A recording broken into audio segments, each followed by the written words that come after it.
Engine issue and transmission issue যদি থাকে সেক্ষেত্রে এই দুইটা ইস্যুকে কোডিং করতে হয়।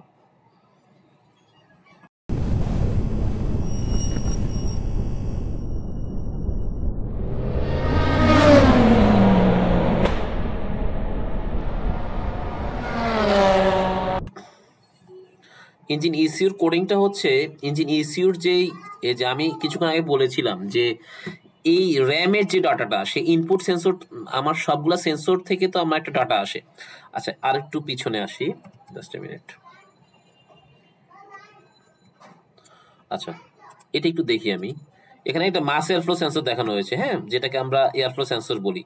তো মাস এয়ারফ্লো সেন্সরের এটা হচ্ছে মাস এয়ারফ্লো সেন্সর।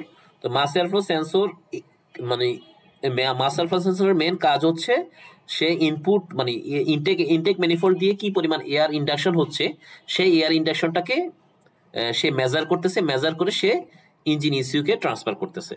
এখন ইঞ্জিন ইসিউতে যখন ট্রান্সফার করতেছে এই মাস এয়ারফ্লো সেন্সর যে ইয়ারটা মেজার করে সেই ইনপুট সেন্সর, আমি ধরে নিলাম এখানে মাস এয়ারফ্লো সেন্সর আছে, তো মাস এয়ারফ্লো সেন্সর এই ডাটাটাই ইনপুট ইন্টারফেসে পাঠায়। পাঠানোর পরে এই ডাটাটা র্যামে যায়, র্যাম তখন মাইক্রোপ্রসেসরে দেয়।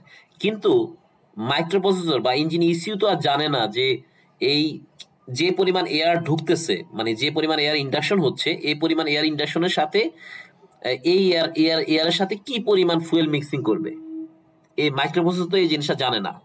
তো মাইক্রোপ্রসেসরের এই ডাটাটাই রমে থাকে। মাইক্রোপ্রসেসর এই রম থেকে এই ডাটাটা নেয়, যে সে এই এয়ারের যে ভ্যালুটা সে পেলো, কি পরিমাণ পার সেকেন্ডে কি পরিমাণ এয়ার ইন্ডাকশন হচ্ছে সেটা সে পাইলো। এটা কিন্তু প্রতি সেকেন্ডে হচ্ছে মেজার করা হয়। আমরা যদি আবার ওই স্লাইডে যাই,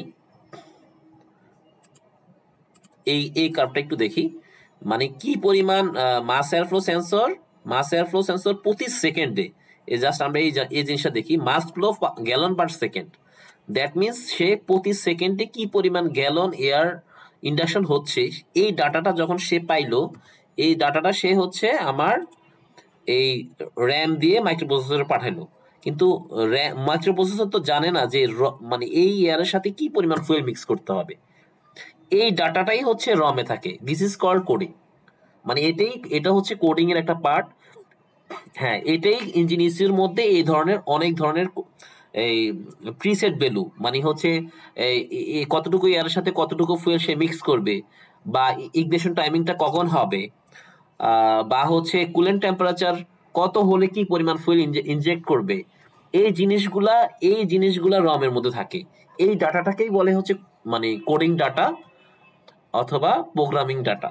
আমরা জানি যে সেন্সর থেকে ইনপুট আকারে ডাটা আসে আর অ্যাকচুয়েটরকে সেটা ইঞ্জিন ইসিউ প্রসেস করে ডেলিভারি দেয়।